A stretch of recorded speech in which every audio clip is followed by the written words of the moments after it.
आपकी इंग्लिश की worksheet number 64 आपकी इंग्लिश की एक बहुत ही अच्छी poem snake trying the snake trying से ली गई है। आपकी इंग्लिश की बुक बी हाइव की ये पोएम है और इस जो पोएम है स्नेक ट्राइंग, इसके पोएट हैं W.E. रॉस। सबसे पहले आपको इस वर्कशीट में पोएम का इंट्रोडक्शन दिया गया है।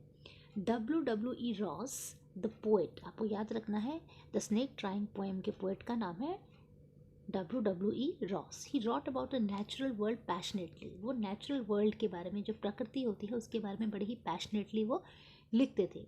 In the poem the snake trying the snake has been depicted as a victim. इस जो पोएम है जिसका नाम है स्नेक ट्राइंग, उसमें स्नेक को डिपिक्ट मतलब दर्शाया गया है एज अ विक्टिम। विक्टिम कौन होता है? जिस पर कोई अत्याचार किया गया है, जिस पर कोई जिसको आप कोई तकलीफ दे रहे हैं, तो स्नेक इस पोएम में क्या है? विक्टिम है। Snakes in general belief are considered symbols of death.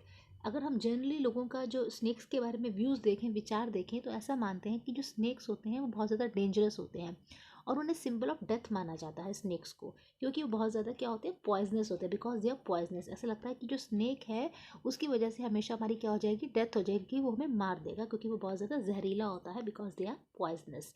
ऐसा जनरली स्नेक्स के बारे में एक बिलीफ है, ऐसा मानते हैं लोग।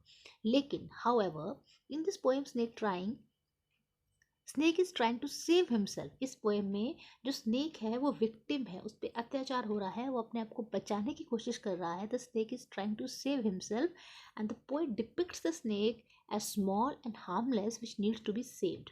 और पोएट ने बताया कि जो स्नेक होता है वो बहुत छोटा सा और एक हार्मलेस एनिमल होता है which needs to be saved, जिसे हमें बचाना चाहिए। जो सभी स्नेक्स होते हैं वो पॉइजनस या हार्मफुल नहीं होते।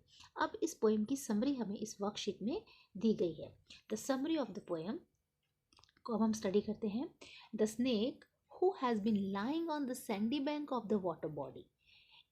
रेत जो पानी के वाटर बॉडी है, कोई नदी है या कोई पॉन्ड है, कोई तालाब है, उसके जो बैंक में जो उसका किनारा है वो सैंडी है, वहाँ पर रेत है और जो वहाँ पर स्नेक है वो लेटा हुआ है। Has been lying on the sandy bank of a water body. A pond और a stream is trying to escape from the man pursuing it with a stick with a stick। तो snake pond एक तालाब के या एक नदी के किनारे लेटा हुआ है, स्ट्रीम के किनारे लेटा है और वो बचने की कोशिश कर रहा है।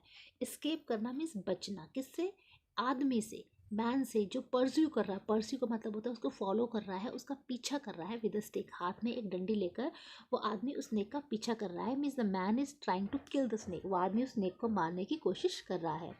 As it gracefully glides away curving its thin long body the snake looks very beautiful। और जो स्नेक है उसको बहुत ही ब्यूटीफुली डिपिक्ट किया है पोएट ने। तो उसने बोला है as it gracefully glides away. जो स्नेक है बड़ी ही ग्रेसफुली, ग्लाइड्स अवे का मतलब होता है वहाँ से वो पानी के अंदर, वहाँ से वो स्लाइड मतलब सरकता हुआ, जल धीरे धीरे से ग्लाइड करता हुआ, सरकता हुआ वहाँ से वो निकल रहा है। और ग्रेसफुली का मतलब होता है बहुत ब्यूटीफुली, बहुत ही खूबसूरत लग रहा है वो स्नेक, वो बहुत ब्यूटीफुल है। तो बड़ी ही ब्यूटीफुली वो ग्लाइड कर रहा है, वहाँ से सरक रहा है। कर्विंग मीन्स मोड़ रहा है। उसकी बॉडी कैसी है स्नेक की? पतली, थिन है, लंबी है, लॉन्ग है। And the snake looks very beautiful. और जो सांप है, वो जो स्नेक है, बहुत ज़्यादा वो सुंदर नज़र आ रहा है। It glides to the water. वो पानी के अंदर सरकता हुआ जा रहा है। Trying to escape from the stick. उस डंडी से, उस लाठी के प्रहार से बचने के लिए वो जा रहा है। The poet pleads to the person attacking the snake to let it go over the water into the reeds. जो पोएट है वो प्लीड कर रहा है, वो प्रार्थना कर रहा है उस व्यक्ति से जो अटैक कर रहा है स्नेक को, कि प्लीज़ तुम इस स्नेक को यहाँ से जाने दो। Late it go over the water into the reads. Reads क्या होते हैं? रीड्स जो पानी होता है या जो तालाब होता है, दलदल होता है, उसमें जो कुछ प्लांट्स होते हैं जिसकी बहुत ही मोटी स्टेम होती है, थिक स्टेम वाले प्लांट्स होते हैं, उन्हें हम रीड्स बोलते हैं। कि तुम उस रीड्स में उस स्नेक को छिप जाने दो एंड नॉट हर्ट इट। और उसे हर्ट मत करो, उसे चोट मत पहुंचाओ। He highlights that it is a small green snake. जो स्नेक है वो कैसा है? छोटा सा है और ग्रीन है, कंप्लीटली हार्मलेस। वो बिल्कुल भी आपको नुकसान नहीं पहुंचाएगा। हार्मलेस मीन्स जो आपको नुकसान नहीं पहुंचाएगा। इवन टू स्मॉल चिल्ड्रन, छोटे बच्चों को भी वो स्नेक कुछ नहीं करेगा। The snake lies on the sand until it is observe and is chased away. जब स्नेक रेत के ऊपर लेटा हुआ है, जब तक उसे कोई देख नहीं लेता, उसको कोई ऑब्जर्व नहीं कर लेता और उसे भगाता नहीं है। चेज अवे का मतलब होता है उसको वहाँ से भगा देना। In the end it disappears, और अंत में पोएम के क्या होता है, स्नेक गायब हो जाता है, डिसअपियर हो जाता है in the ripples of green reeds, जो हरे पौधे होते हैं उनके, और जो वाटर होता है, जो पानी होता है, पानी की जो छोटी छोटी वेव्स होती है, रिपल्स मीन्स वाटर की जो वेव्स होती हैं, लहरों में पानी की, वो क्या हो जाता है, स्नेक डिसअपियर हो जाता है। और इस तरह से जो हमारी जो पोएम है कंप्लीट हो जाती है। Read the poem from your text book, आपको ये पोएम अपने टेक्स्ट बुक में से पढ़ने के लिए बोला गया है। अब इस पोएम पर बेस्ड कुछ क्वेश्चंस आपसे पूछे गए हैं। सबसे पहला क्वेश्चन पूछा गया है आपसे, the snake is trying to escape from, जो स्नेक है वो किससे बचने की कोशिश कर रहा है, तो इसका आंसर है स्टिक, वो एक लाठी से, एक डंडे से बचने की कोशिश कर रहा है। सेकंड क्वेश्चन है, choose the option that is not the true as per the poet, poet के हिसाब से क्या चीज़ सच नहीं है। जो स्नेक है वो ब्यूटीफुल है, यस स्नेक ब्यूटीफुल है, पोएट उसको ब्यूटीफुल कह रहा है, हाँ। स्नेक अफ्रेड है, स्नेक डरा हुआ है, हाँ स्नेक डरा हुआ है। Snake is dangerous, no snake dangerous नहीं है। और snake is trying to escape, क्या स्नेक बचने की कोशिश कर रहा है, हाँ स्नेक बचने की कोशिश कर रहा है। तो इस तरह से जो हमारा क्वेश्चन नंबर सेकंड है, इसमें हमसे पूछ रखा है choose the option not true, जो सच नहीं है वो ये है कि स्नेक इज डेंजरस, पोएट के अकॉर्डिंग स्नेक डेंजरस नहीं है। थर्ड क्वेश्चन है, there is a word in the poem vanishes, poem में एक वर्ड आएगा वैनिश, आप पोएम को पढ़ेंगे तो उसमें एक वर्ड आएगा वैनिश, वैनिश का मतलब होता है गायब हो जाना। तो कौन सा वर्ड वैनिश से मैच नहीं करता, which word does not match it's meaning, तो डिसअपियर का मतलब भी गायब हो जाना होता है, इनविजिबल का मतलब भी वही होता है जो हमें नज़र नहीं आता, फेड का मतलब भी धुंधला जाना, फीका पड़ जाना, वो भी गायब होने को ही से मैच होता है। अपीयर का मतलब होता है सामने प्रकट हो जाना, नज़र आ जाना। तो जो हमारा वर्ड है वैनिश, वो किससे मैच नहीं करता, वो मैच नहीं करता है हमारे अपीयर से। तो answer for the third is appear. तो फर्स्ट का आंसर स्टिक, सेकंड का आंसर स्नेक इज डेंजरस और थर्ड का आंसर अपीयर। इस तरह से हमारा फर्स्ट टास्क है वो कंप्लीट हो जाता है। अब सेकंड टास्क में आपको क्वेश्चंस के आंसर्स देने हैं 20 to 30 वर्ड्स में, शॉर्ट में आपको आंसर्स देने हैं। अब आपसे क्वेश्चन पूछ रखा है, how does the poet describe the beauty of the snake, आप अपनी पोएम पढ़ेंगे तो आपको बहुत ईजिली इसका आंसर मिल जाएगा कि जो पोएट है उसने स्नेक की ब्यूटी को कैसे डिस्क्राइब कर रखा है। पोएट ने उसके लिए वर्ड्स यूज़ करे हैं पोएम में, पोएट ने उसे ग्रेसफुल बोला है और क्या बोला है, ब्यूटीफुल बोला है। पोएट ने उसकी जो स्नेक है उसकी शेप को, the shape of the snake, जो पोएट है उसने इस पोएम में बोल रखा है, the shape of the snake is, आप लिख देंगे shape of the snake is graceful and beautiful, shape of the snake is graceful and beautiful.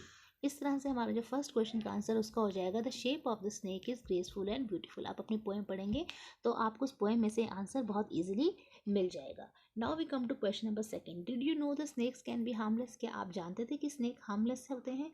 नहीं, हमें तो लगता था स्नेक्स हार्मफुल होते हैं। तो इसका आंसर आप नो में लिख देंगे, no I did not know, no I did not know. उसके बाद आगे क्या लिख देंगे, that the snakes can be harmless, मैं नहीं जानता था। लेकिन फिर आपसे पूछा है, did your perception change after reading the poem, क्या पोएम पढ़ने के बाद आपकी परसेप्शन मतलब आपका जो आपकी जो थॉट्स थी, जो आपकी विचार थे, क्या वो बदले?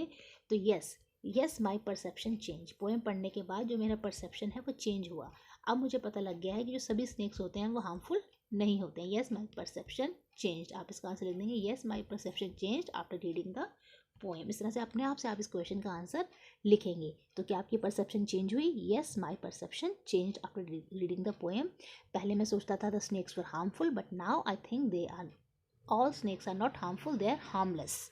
अगला क्वेश्चन है, was the snake able to escape, क्या स्नेक वहाँ से बच पाया, क्या स्नेक वहाँ से बच कर निकल पाया वहाँ से? तो आप इसका आंसर करके बोलेंगे, yes the snake gently passes through the water, जो स्नेक है बड़े ही आराम से वो पानी में से गुजर के वहाँ से उसने जान बचा ली। तो आप लिख देंगे, द स्नेक जेंटली, बड़े ही आराम से, पासिस थ्रू द वाटर, पानी में से गुजर कर जो स्नेक है उसने क्या करा है, अपने जो जान है उसे बचा लिया। The snake gently passes through the water, yes the snake gently passes through the water away from the stick, इस तरह से वो स्टिक से बचकर उसने अपनी जान बचा ली। फिर इसके बाद नेक्स्ट क्वेश्चन पूछ रखा है, हैव यू एवर चेज्ड और सेव्ड एन एनिमल? क्या कभी आपने किसी एनिमल को भगाया है या बचाया है? क्यों? Was it going to harm you? क्या वो आपको नुकसान पहुंचा रहा था? Describe your experiences in 40 to 50 words. अपने एक्सपीरियंस को आपको 40 to 50 वर्ड्स में डिस्क्राइब करना है, मीन्स अपने एक्सपीरियंस को आपको एक्सप्लेन करना है। तो इसमें आप अपना कोई भी एक पर्सनल एक्सपीरियंस डिस्क्राइब कर सकते हैं। इस तरह से जो आपकी पोएम है द स्नेक ट्राइंग, उस पोएम पर बेस्ड जो आपकी जो वर्कशीट है ये कंप्लीट हो जाती है। आप इस पोएम को अपनी बुक में से अच्छे से पढ़िए, और इसकी जो समरी है, इस पोएम की जो समरी है वो आपको यहाँ पर दे रखी है। पोएम को पढ़ने के बाद, उसकी समरी पढ़ने के बाद आपको ये पोएम अच्छे से समझ में आ जाएगी।